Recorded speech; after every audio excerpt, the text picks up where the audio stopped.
Bienvenue dans Génération IA, le podcast qui vous aide à maîtriser l'IA générative afin de simplifier votre quotidien, booster votre productivité et développer votre créativité. Bonjour à tous, très heureux de vous retrouver après 2 semaines sans épisode de podcast.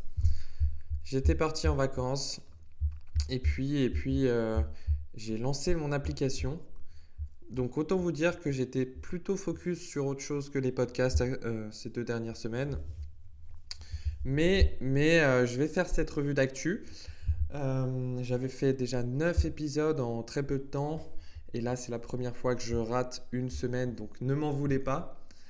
Ces vacances ont été vraiment reposantes et nécessaires.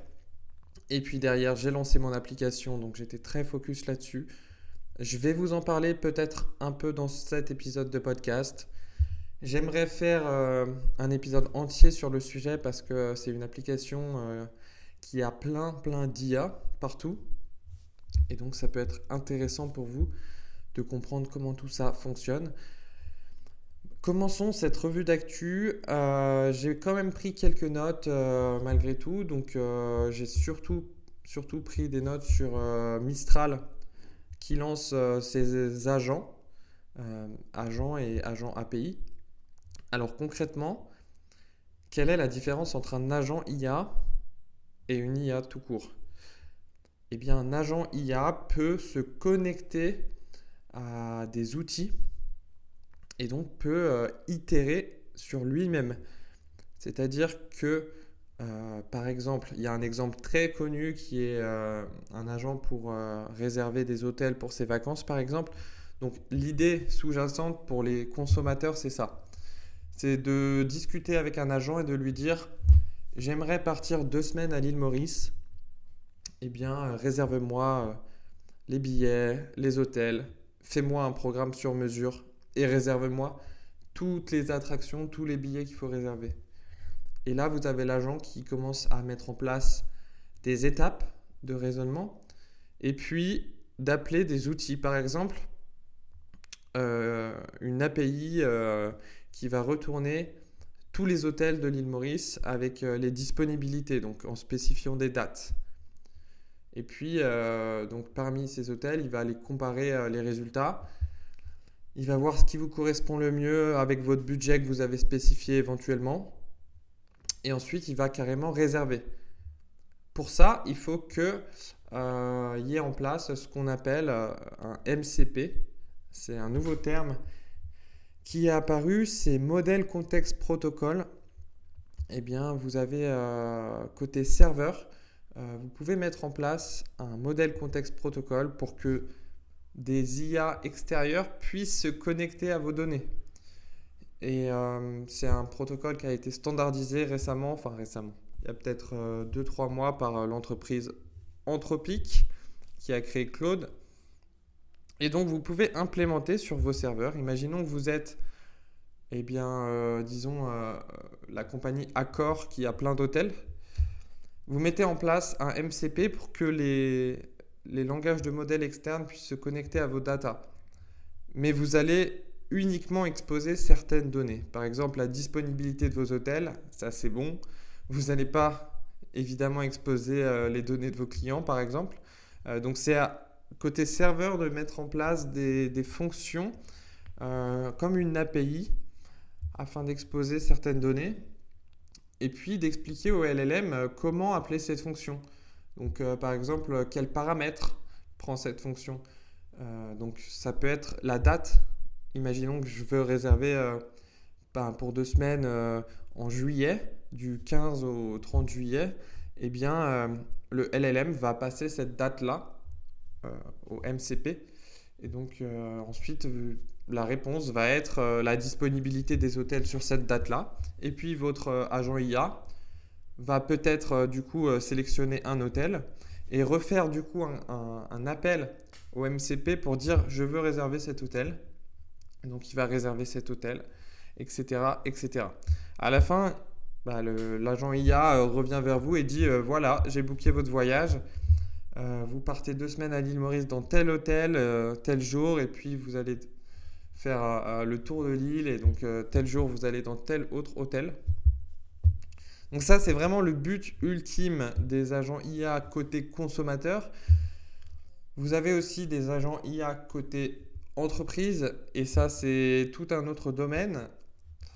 Je salue mes amis de Limova, basés à Nice, qui créent des agents IA pour les entreprises. Et donc, par exemple, si je prends leur exemple à eux, vous avez un agent pour la comptabilité. Donc, en fait, c'est une IA qui va se connecter à vos datas de comptabilité et puis potentiellement faire des actions. Vous avez un agent pour le marketing et les réseaux sociaux. Et là, par exemple, pareil, l'agent peut poster directement lui-même sur les réseaux sociaux. Donc, vous pouvez évidemment valider ou pas. Et la différence, c'est que là, c'est pas simplement vous qui demandez à ChatGPT, puis après vous faites votre post LinkedIn. Là, c'est carrément l'agent qui va poster lui-même. Donc, il peut poster au nom de votre entreprise, pas forcément en votre nom propre, si vous lui donnez l'accès, évidemment. Et donc, il va comme ça créer du contenu sur ce que vous lui avez demandé, les documents que vous lui avez passés, comment vous l'avez briefé. Et donc, ces agents IA, vous imaginez qu'il peut y en avoir dans tous les domaines parce que il y a plein de tâches en fait d'emploi tertiaires qui peuvent être automatisées grâce à des agents IA. Ça peut être verser des fiches de paye, bien qu'il y ait des logiciels maintenant qui fassent ça, et puis avec l'IA, on peut encore plus automatiser. En fait, toutes les tâches répétitives et même certaines tâches créatives avec les agents IA peuvent être déléguées du coup à des IA. J'aimerais beaucoup inviter des gens qui font des agents IA pour en discuter un peu plus. Je vais essayer de trouver ça. Moi, pour mon application, j'ai créé un agent IA. Je vais peut-être vous en parler maintenant. J'ai sorti du coup mon application mobile qui s'appelle MyTrainer ou MyTrainer IA. Et donc, c'est une application de coaching sportif personnalisé avec l'IA générative. Et c'est une application qui comporte un agent IA via un chat dans l'application qui peut répondre à toutes vos questions selon vos données. Donc, l'application se présente quand vous l'ouvrez. Je vais vous mettre un lien dans la description de ce podcast si vous voulez tester gratuitement pendant 30 jours. Vous arrivez sur l'application et là, vous avez une IA qui va vous poser des questions. Donc là, première interaction avec une intelligence artificielle. MyTrainer IA va vous poser des questions sur vos objectifs sportifs, sur votre lifestyle, sur plein de choses. Donc cette IA a été configurée conjointement avec un coach sportif de très haut niveau qui a coaché plusieurs milliers de clients. Et on a fait ensemble, on a fine-tuné, on va dire, cette IA ensemble. On a fait plus de 40 versions de l'application avant que ça lui corresponde totalement. Et donc, première interaction avec l'IA, elle va vous poser plein de questions sur vos objectifs, comme en fait vous l'auriez fait avec un coach en ligne par exemple. Une fois que vous avez répondu à toutes ces questions et qu'elle-même considère qu'elle a suffisamment d'informations, donc pareil, il n'y a rien de fixe si vous dites que vous avez mal au genou et que vous avez tel syndrome, tel lifestyle, tout est hyper personnalisé.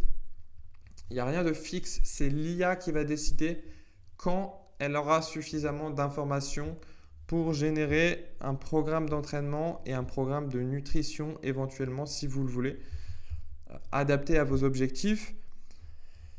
Mais ce n'est pas quelque chose qui est fixe, par exemple, demande-lui ça, et hop, c'est fini. Non, non, c'est elle. Donc, selon le client, selon l'expérience, selon vos réponses, eh bien, la conversation peut être plus ou moins longue selon votre niveau.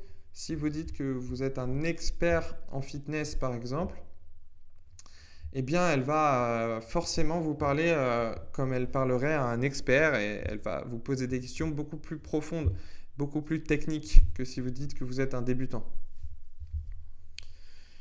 Donc ça, c'est un premier point. Une fois qu'elle-même considère qu'elle a toutes les informations, elle va déclencher la génération de votre programme d'entraînement et de nutrition. Donc on pourrait dire que c'est quand même une sorte d'agent IA parce qu'elle prend une décision.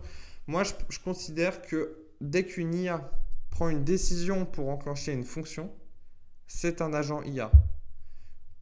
Je ne sais pas si tout le monde et tous les spécialistes sont d'accord avec moi, mais pour moi, ce serait ma définition parce que, en fait, une IA normale, vous avez du chat, donc elle répond simplement à des questions, mais elle ne prend jamais de décision. Et là, quand elle déclenche des fonctions, elle prend des décisions. Donc, une fois que vous avez ça, l'IA déclenche en arrière-plan votre programme d'entraînement hyper personnalisé et votre plan nutritionnel hyper personnalisé également. Et ensuite, dans l'app, vous pourrez retrouver tous vos entraînements planifiés dans votre calendrier avec des sessions interactives, les temps de repos, le nombre de répétitions, les tempos, les intensifications, une vidéo d'exécution, tout ce qu'il faut en fait pour progresser. Et pareil pour la nutrition, vous avez tous vos repas avec des instructions de préparation, toutes les macros, bref, tout ce qu'il faut pour que en fait, vous ayez juste à soulever des poids ou courir ou peu importe faire du fitness. L'application, je précise, est axée fitness et musculation. Il n'y a pas de running encore ou de cyclisme ou autre. Mais bref, vous aurez juste à soulever des poids et manger et c'est tout. Et là, vous êtes sûr d'atteindre tous vos objectifs sportifs, que ce soit physique ou d'état de forme par exemple. Donc voilà pour une présentation du onboarding. Et après, comme je l'ai dit, dans l'application, il y a un chat. Et ça, c'est un point de différenciation avec toutes les autres applications de sport. C'est que vous pouvez parler à MyTrainer IA tout le temps. Et par exemple, s'il vous manque un ingrédient dans votre repas, si vous avez des questions spécifiques, si vous ressentez une douleur par rapport à tel exercice, vous pouvez lui poser la question. Vous pouvez aussi lui poser la question d'avoir votre liste de courses pour une semaine, 2 semaines, 3 jours. Et en fait, MyTrainer IA a des fonctions, donc des outils comme un agent IA, donc, puisque c'est un agent IA. Et il va appeler la fonction, par exemple, obtenir ma liste de courses avec un paramètre de date. Donc ça peut être, si vous dites juste pour cette semaine, il va passer les dates de cette semaine. Il va obtenir ça, il va reformater ça, catégoriser ça et vous retournez votre liste de courses. Pour l'instant, il y a quasiment, il me semble, que des fonctions qui permettent d'obtenir de la data et pas encore de fonctions qui puissent déclencher, à part la génération du programme et de la nutrition au début, déclencher des actions dans l'application, mais j'ai prévu d'en implémenter. Par exemple, quand vous voulez remplacer un aliment dans votre programme nutritionnel, eh bien actuellement, il vous fait simplement une recommandation dans le chat, mais j'ai prévu d'implémenter des fonctions qui vont automatiquement remplacer dans tous vos repas les aliments. En tout cas, ce qu'il faut comprendre, c'est que MyTrainer IA est connecté à vos données dans la base de données et donc contient des informations sur vous, des informations précises qui va lui permettre d'être très précis dans ses recommandations et peut déclencher des fonctions tierces. Voilà pour les agents IA et pour ce projet MyTrainer que je vous recommande de tester et de me donner votre feedback. C'est un projet sur lequel je travaille depuis 1 an à peu près. C'est un très gros projet, c'est un des plus gros projets de ma vie. Et pourquoi c'est cohérent d'utiliser l'IA dans ce domaine? En fait, quand vous voulez implémenter de l'IA, il faut vous poser la question en quoi l'IA sera cohérente sur ce sujet. Généralement, on utilise l'IA générative pour optimiser des systèmes existants. Dès qu'une entreprise ou un domaine fait de l'argent, eh bien, on va intégrer l'IA pour automatiser des process et pour rentabiliser encore plus. Là, c'est carrément un nouveau produit qui est basé 100% à base d'IA. Donc, c'est vraiment à fond dans l'IA générative, mais moi, c'est ce qui me plaît. Euh, Pourquoi c'est cohérent? Parce que de une, euh, les IA vont avoir les meilleures connaissances disponibles. Quand vous demandez à ChatGPT, ben, vous voyez que si vous lui demandez une question précise sur la nutrition ou sur l'entraînement, il va être capable de répondre. Ensuite, l'IA est disponible H24. Donc, quand vous avez une question, vous pouvez lui demander n'importe quand, que vous soyez par exemple à la salle entre deux entraînements, votre machine est prise, vous pouvez lui demander une alternative qui va faire travailler les mêmes groupes musculaires et puis qui soit cohérente avec vos blessures, etc. Il va vous répondre instantanément. Donc ça, la disponibilité, c'est vraiment un des avantages les plus grands de l'IA. Disponible H24. Ensuite, l'accessibilité, oui, vous avez accès aux meilleures connaissances du monde directement dans votre application et dans votre plan d'entraînement. J'ai pas parlé de la génération du plan d'entraînement et de la nutrition, mais c'est pareil, ça a été travaillé avec le même coach et avec des techniques très précises, de telle sorte que vous avez une progression, une surcharge progressive qui soit vraiment faisable et vous avez des bilans toutes les 4 semaines. Donc vous avez votre plan pendant 4 semaines avec votre chat et au bout de 4 semaines, vous allez avoir un nouveau chat avec MyTrainer IA qui va de nouveau vous poser des questions, mais cette fois sur votre progression en ayant en tête tout votre plan d'entraînement, le chat du début, tout votre profil. Et donc, il saura exactement vous demander votre progression, voir si ça correspond à la progression qu'il avait attendue, voir si vous avez forcément respecté ou pas les entraînements et la nutrition. Et dans ce cas, il va recalibrer pour les 4 prochaines semaines. Vous avez ces bilans mensuels qui sont franchement bluffants parce que quand vous lui expliquez le feedback et qu'il se souvient de tout, c'est vraiment bluffant. Je vous recommande de tester ça, mais bon, il faudra arriver à 4 semaines, donc il faut être un peu rigoureux. Mais une fois que vous serez arrivé à 4 semaines, vous aurez ce bilan.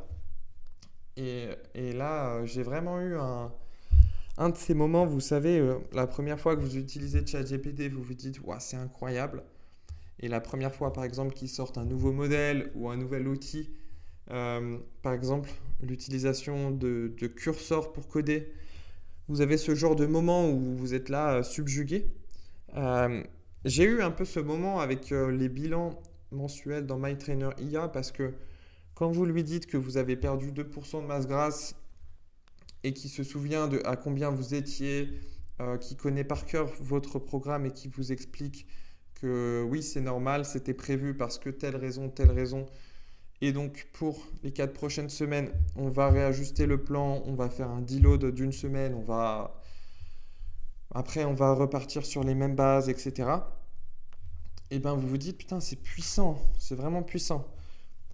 En fait, quand on connecte l'IA de façon intelligente, on peut avoir ce genre de moment. Et dans Cursor, vous avez le mode agent. Donc, Cursor, c'est l'environnement de développement pour coder. Quand ils ont créé le mode agent, ils ont du coup donné des outils qui sont par exemple édite ce fichier, lis la code base, récupère ce fichier. Quand tous ces outils ont été connectés ensemble, vous avez un peu ce wow effect qui est en fait, vous voyez l'IA sous vos yeux, utiliser ces outils, itérer, réfléchir et vraiment obtenir des résultats cohérents. Et là, vous êtes subjugué. Donc voilà pour MyTrainer, j'en parlerai peut-être plus. Je réfléchis s'il y a des choses intéressantes que je peux expliquer dans le podcast et qui soient cohérentes avec MyTrainer. J'ai rien spécialement qui me vient en tête. Forcément, je vais peut-être faire un épisode beaucoup plus complet, beaucoup plus préparé, parce que là, c'est de l'improvisation totale. Donc voilà, je vais passer à une nouvelle actu. Vous savez, je vous avais parlé de la conférence de Google I.O. où ils ont sorti un modèle de vidéo qui s'appelle VO. J'aimerais revenir rapidement là-dessus parce que j'ai peut-être pas assez détaillé. Tout d'abord, VO, c'est un modèle qui génère des vidéos avec de l'audio. Et ça, c'est assez impressionnant parce que vous avez des vidéos avec de l'audio, alors qu'avant, vous aviez juste des vidéos, par exemple dans Sora de OpenAI. Là, vous avez les deux en même temps et c'est hyper bien synchronisé. Les lèvres bougent correctement par rapport aux mots des personnages. Donc, oui, l'IA VO de Google est vraiment incroyable. Maintenant, je sais qu'il y a eu beaucoup de déceptions. C'est pour ça que j'aime pas trop m'exprimer à chaud sur des nouvelles annonces comme ça, parce que dans le milieu de l'IA générative, vous avez plein d'annonces tout le temps. Et parce qu'il faut rester dans la course, il faut devancer les concurrents, ça se joue beaucoup sur le buzz, même pour lever des fonds, etc. Donc là, il y a eu cet effet annonce de VO3 avec des démos vraiment exceptionnelles. Maintenant, déjà, c'est très cher. Oui, l'IA est chère. Là, c'était, il me semble, le prix de VO3, je sais plus, mais peut-être 75 centimes la seconde, voire un peu plus, je sais plus. Mais ça devenait très vite très cher. Oui, l'IA est chère. Après, j'aimerais relativiser ça. Euh, En fait, c'est plus cher qu'on peut le penser parce que, par exemple, OpenAI brûle du cash. Ils ne sont pas forcément rentables. C'est ça qu'il faut comprendre. C'est fou. Ils font tellement de levées de fonds qu'ils se permettent de sous-pricer, on va dire, leurs produits. Par exemple, l'abonnement de 20 euros par mois à ChatGPT, en fait, si vous l'utilisez beaucoup, peut-être que ça va coûter 50 euros à OpenAI au final, de consommation de tokens, de serveurs, etc. Mais ils peuvent se le permettre parce qu'ils ont levé tellement d'argent que du coup, ils gardent leur prix attractif pour l'utilisateur. Mais attention, parce qu'une fois qu'ils auront tué toute la concurrence, ça fait exactement comme Uber. Uber, ils n'étaient pas rentables jusqu'à, je crois, cette année ou l'année dernière. C'est-à-dire que pendant 10 ans, ils ont cramé tout le cash de leurs investisseurs pour au final tuer la concurrence avec des prix bas. Et maintenant qu'ils ont le monopole, eh bien, il y a eu une augmentation de prix très conséquente sur Uber. Et donc, ils deviennent rentables. Après 10 ans, mais ils deviennent rentables. Et les investisseurs, forcément, ils sont contents parce que maintenant qu'ils ont une part énorme du marché, à partir du moment où ils deviennent rentables pas qu'un peu, quoi. Ils crachent des millions et des millions de dollars. Donc là, c'est pareil pour les LLM et pour l'IA générative. Vous avez toutes ces boîtes qui crament du cash. C'est pour ça que c'est quand même très dur qu'il y ait un nouvel entrant dans la course parce que tout est abordable. Donc profitez-en d'ailleurs. Utilisez ChatGPT avant que les prix augmentent. Donc c'est très dur pour les nouveaux entrants. Heureusement, on a eu Mistral IA en France. On a beaucoup, beaucoup, beaucoup de chance de ne pas avoir raté l'entrée d'un acteur majeur de l'IA générative parce que entrer aujourd'hui, c'est trop tard. Il faut rentrer, il aurait fallu rentrer il y a 2-3 ans pour créer ses propres modèles. On peut toujours créer ses propres modèles, mais il faut beaucoup de cash. On a déjà des entreprises établies qui sont très puissantes. Donc heureusement qu'on a Mistral IA. Ils ont levé beaucoup de cash, donc ils peuvent développer tranquillement. Mais voilà, l'IA c'est cher. Maintenant, j'aimerais aussi utiliser une actualité. OpenAI, leur modèle de réflexion de raisonnement O3, ils viennent de baisser le prix de 80%. C'est énorme. Pourquoi ?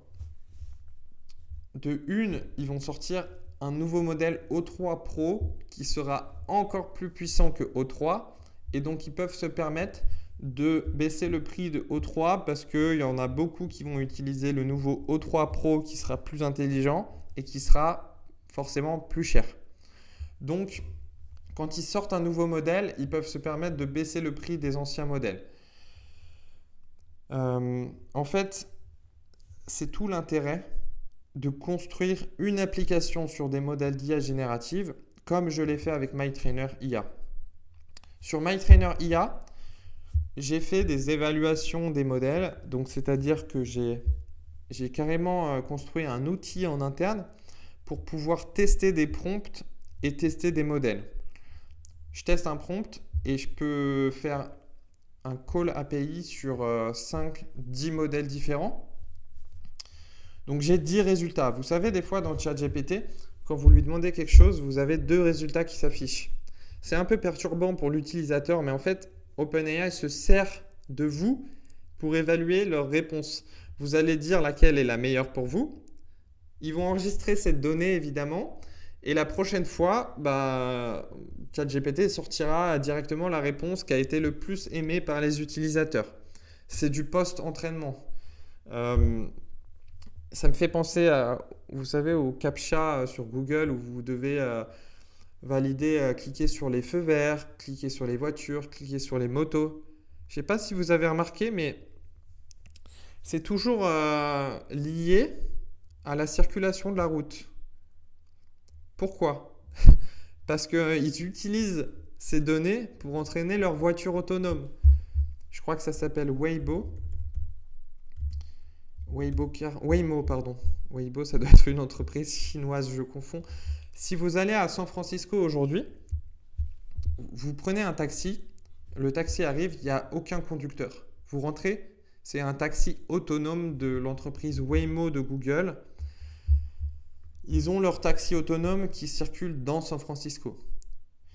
Imaginez ça en France, j'aimerais beaucoup, mais avec les régulations européennes et françaises, on est vraiment en train de tuer toutes les innovations. Donc bravo pour ça. En fait, ils ont utilisé toutes les données des CAPTCHA que les gens ont fait. Par exemple, vous montrez le même CAPTCHA à 10 personnes. S'il y en a si les 10 personnes, enfin il y a 9 personnes disons qui vont bien cliquer sur les feux verts et donc 90% des réponses vont être là, donc c'est forcément la réponse correcte, ils n'ont même pas besoin d'avoir un opérateur qui va vérifier. Puisque 90% des gens ont fait ça, c'est la réponse correcte. Les 10% qui se sont trompés, eh bien ils se sont trompés. On va directement utiliser ces données pour entraîner un modèle d'IA de vision pour dire voilà, sur ces images, c'est un feu vert, c'est un feu rouge. Ça s'appelle de l'entraînement supervisé. Et donc toutes ces données, ils les ont utilisées pour les voitures autonomes. Donc je trouve ça super intelligent de mettre en place un système qui permet de détecter les fraudes et en même temps de récupérer les données pour entraîner leur modèle. Parce que les données, c'est vraiment le nerf de la guerre dans la course à l'IA. C'est pour ça que Tesla, sur leur voiture, ils ont mis plein de caméras dès le début parce qu'en fait, toutes ces données de ces caméras de leurs conducteurs, ils les utilisent pour améliorer leur système de pilote automatique.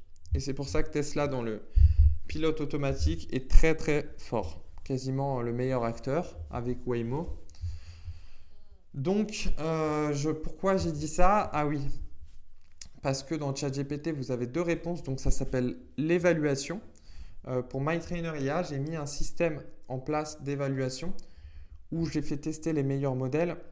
Enfin, j'ai testé plein de modèles. Et après, je donnais simplement la réponse à mon collègue coach qui me disait oui, pour tel patient, en fait, pour tel client, pardon, ce programme d'entraînement correspond mieux que celui-là pour telle et telle raison. Donc, je regardais quel modèle m'avait donné ce programme d'entraînement et je me disais, ok, c'est lui le meilleur pour ce client.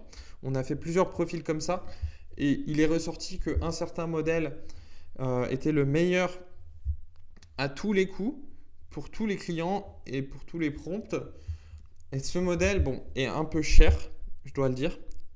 Aujourd'hui, un utilisateur de MyTrainer IA va me coûter juste pour la génération des programmes d'entraînement et de nutrition 2 €. Étant donné qu'il y a 30 jours gratuits, ceux qui prennent les 30 jours gratuits mais qui ne renouvellent pas en abonnement derrière, forcément ils vont me coûter de l'argent. Donc aujourd'hui, je perds de l'argent, mais c'est un pari que je fais pour l'avenir. Pourquoi? Parce que, comme je vous l'ai dit, OpenAI, ils viennent de baisser leur prix du modèle O3 de 80%. Alors, ce n'est pas le modèle que j'utilise moi, mais les modèles ont tendance à baisser avec le temps parce qu'il y a des nouveaux meilleurs qui sortent. Alors, soit vous utilisez les meilleurs, soit vous continuez d'utiliser les mêmes que maintenant, mais avec un prix réduit. Dans tous les cas, vous pouvez parier que les prix vont baisser. Et donc, aujourd'hui, je perds de l'argent sur mes utilisateurs de MyTrainer IA, mais je parie que je vais essayer de les fidéliser avec la meilleure qualité. Je néglige surtout pas la qualité des programmes d'entraînement et de nutrition, je pense qu'il y a de meilleurs. Pourquoi? Parce que c'est important pour moi, pour mes clients, d'avoir les meilleurs résultats. Mais je parie sur le fait que les prix vont baisser dans le futur sur les modèles d'IA que j'utilise. Et donc, je vais commencer à être rentable dans les mois qui viennent. Donc, c'est un pari que j'ai pris. C'est un pari risqué, mais moi, depuis le début de l'IA générative, c'est toujours le même pattern. Les prix baissent quand il y a des nouveaux modèles qui sortent. Et heureusement qu'il y a de la concurrence.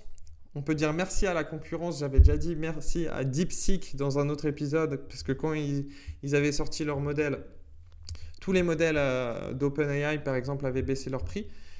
Donc, on peut remercier la concurrence. Heureusement qu'il n'y a pas qu'un acteur, par exemple OpenAI, dans la course, ou Google, un acteur fermé en plus, ça serait vraiment terrible. Heureusement qu'il y a des modèles open source qui permettent vraiment de faire baisser les prix. On vit dans un monde où on a beaucoup de chances d'avoir de la concurrence. Au final, dans certains sujets, on peut s'en rendre compte comme là.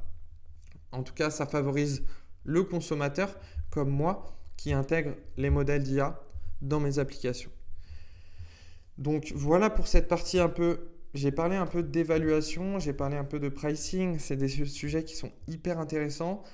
L'évaluation, c'est vraiment le nerf de la guerre dans l'IA. Si vous n'évaluez pas les réponses de vos modèles, alors vous vous exposez à avoir des hallucinations, des choses qui sont vraiment n'importe quoi. Il faut toujours évaluer quand vous intégrez des modèles d'IA générative, créer un système d'évaluation. Et pour ça, il faut que quelqu'un, possiblement un être humain, oui en fait quasiment tout le temps un être humain, puisse analyser les résultats. Ça peut être fait de façon empirique, en testant et en itérant. Je pense notamment en faisant du prompt engineering. Quand vous faites des bons prompts, en fait, c'est tellement difficile d'anticiper la réponse à un prompt. C'est impossible. Vous savez, les neurones, c'est un peu une boîte noire. C'est ce qu'avait dit... c'est pas ce qu'avait dit, c'est... Dario Amodei, le patron d'Anthropic, avait dit que c'était un problème de ne pas comprendre les décisions d'un neurone dans un réseau de neurones d'intelligence artificielle. Parce que si l'être humain, on ne peut pas comprendre la décision, alors on peut s'exposer à une imprédictabilité des résultats et donc ça peut éventuellement poser problème plus tard. Et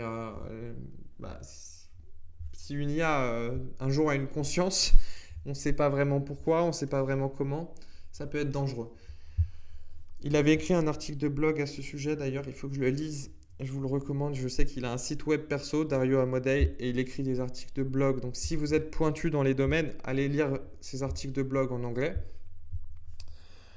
Mais du coup, oui, il faut toujours évaluer. Donc ça peut être, quand vous faites du prompt engineering, souvent c'est de manière empirique où vous allez vous-même tester encore, changer un mot dans le prompt, etc.